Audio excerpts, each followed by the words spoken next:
So the New York Jets find themselves in a wild situation where a player they just traded to get 4 months ago hasn't shown up to anything this offseason and has now even demanded a trade. So we've got to talk about that, a small CeeDee Lamb update, as well as take a look at some preseason standouts and more. But first,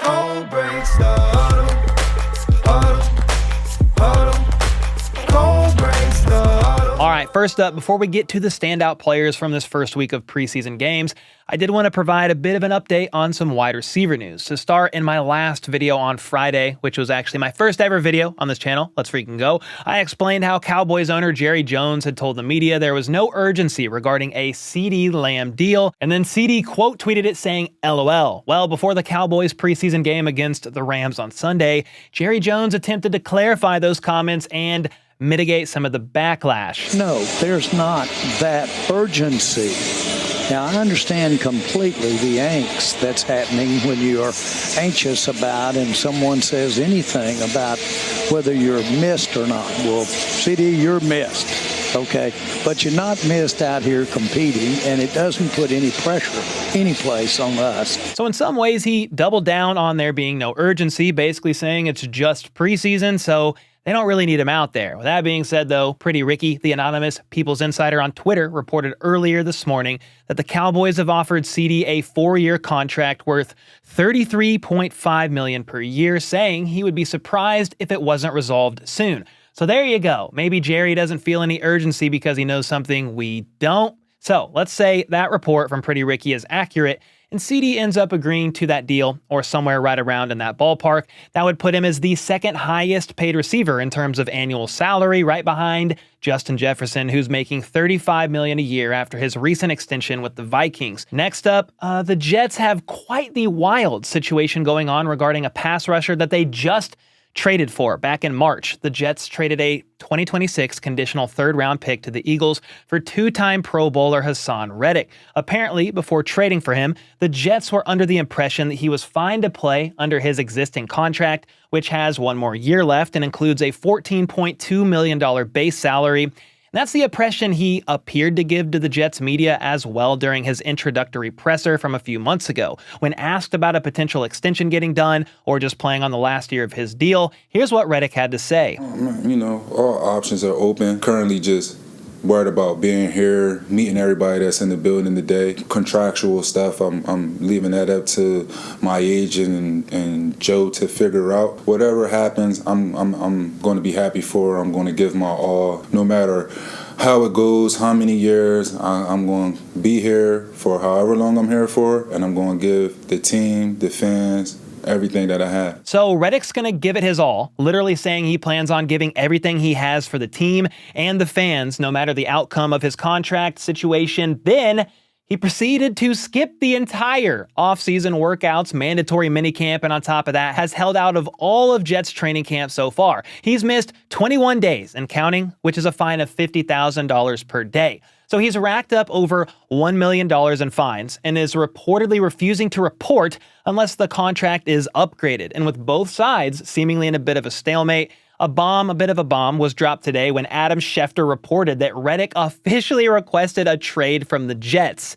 He just got traded for. This is crazy. I understand the 29-year-old pass rusher wants to be paid among the top edge rushers, having racked up 50.5 sacks since 2020, which is actually the fourth most in the entire NFL during that span. That's at least a big part of the reason why the Eagles shopped him and ended up trading him, and now just 4 months later, Reddick wants traded again. This is the most New York Jets situation I've ever seen. How are you going to trade for a player without agreeing to a long-term deal? He's on the last year of his contract and clearly wanted paid, and that much was obvious, yet the Jets are over here like, we didn't really get that impression, huh? This is insane. Oh yeah, and in response to Reddick wanting traded, the Jets GM Joe Douglas actually responded publicly saying, "We have informed Hassan that we will not trade him, that he is expected to be here with his teammates, and that he will continue to be fined per the CBA if he does not report. Since the trade discussions back in March, we have been clear, direct, and consistent with our position. Our focus will remain on the guys we have here as we prepare for the regular season.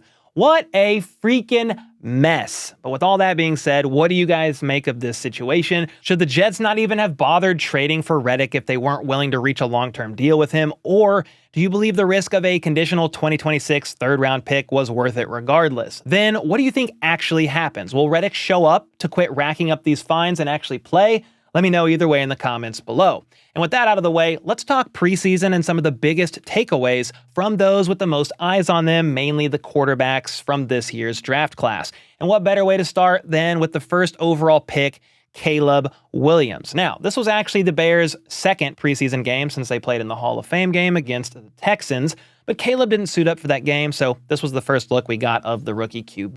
He only played the first 2 series for Chicago, but the potential was clearly on display. He showed off some of his playmaking ability here as he rolled out of the pocket and fired a missile to Cole Kmet down the right sideline for the first down. Pretty freaking impressive. He finished the day going 4 of 7 for 95 yards, but should have had 6 of 7 of his passes caught if not for back-to-back drops from Cole Kmet and DJ Moore.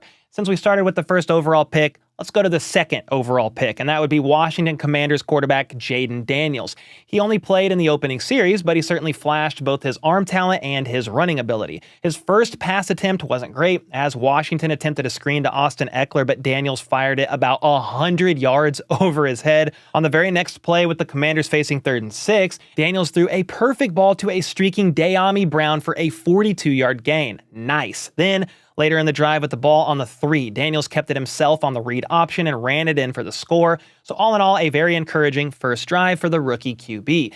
Next up is the controversial 8th overall pick, Michael Penix, who looked pretty solid in his preseason debut. He played the entire first quarter plus 1 drive in the second, leading the Falcons on 2 scoring drives, a field goal, and a touchdown. His best play of the day was this 41-yard connection with Chris Blair, hitting him right in stride for the first down. He finished the day 9 of 16 for 104 yards, no touchdowns, no picks, but plenty of reason for Falcons fans to be excited for when he takes over as the full-time starter, whenever that is, maybe in the next couple of years. J.J. McCarthy's up next, coming in after Sam Darnold manned the offense for the first drive. He then played the rest of the first half and most of the third quarter. And JJ's first drive didn't really go as planned, as it ended with a pick in which JJ underthrew his receiver on this crossing route. However, McCarthy bounced back in epic fashion, making multiple impressive throws, including this one where he got absolutely rocked, but hung in there for the completion. Coming out of halftime, JJ played 2 series, both of which resulted in touchdowns. The first one was a bomb down the left sideline to Tristan Jackson,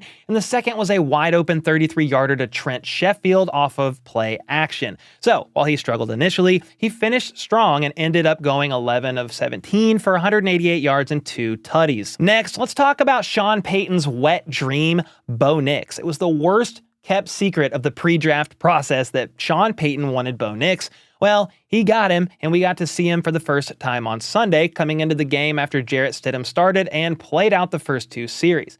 Now, Bo's first pass probably should have been intercepted, but it was dropped by the DB, and while he was inaccurate at times, he definitely displayed some of the traits that the Broncos saw in him before the draft. His highlight of the day came on 3rd and 10 when he was flushed out of the pocket and fired this pass across his body to Cortland Sutton down the sideline, who secured the catch for the first down.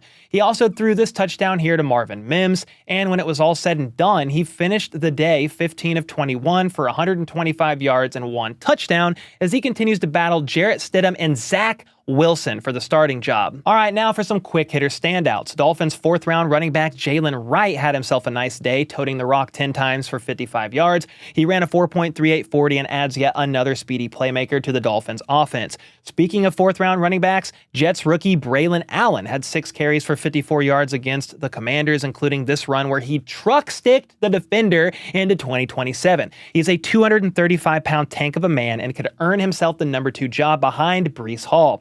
Another tank of a man is Chiefs UDFA Carson Steele. The running back, fullback hybrid only ran the ball 4 times, but he finished with 29 yards and a touchdown, including this 20-yard run where he put on his best Marshawn Lynch impression, breaking tackles left and right. And even though he's a UDFA, he has a real shot to make the Chiefs roster as running back 3 or 4, or the lone fullback. Then Jaguars' first-round receiver, Brian Thomas Jr., only had 1 catch against KC, but what a catch it was as he pulled in this 41-yard bomb with the defender draped all over him. And while there are plenty other highlights to go round, These are some that stood out to me. Preseason games are basically televised scrimmages, so while they aren't that important at the end of the day, getting to see potential glimpses from players teams could be relying heavily on sooner rather than later makes for a lot of fun, at least for a series or two. But hey, let me know who you think had the most impressive preseason performance. Was it one of the rookie QBs, one of the running backs, receiver, none of the above? Let me know either way in the comments down below. And until next time,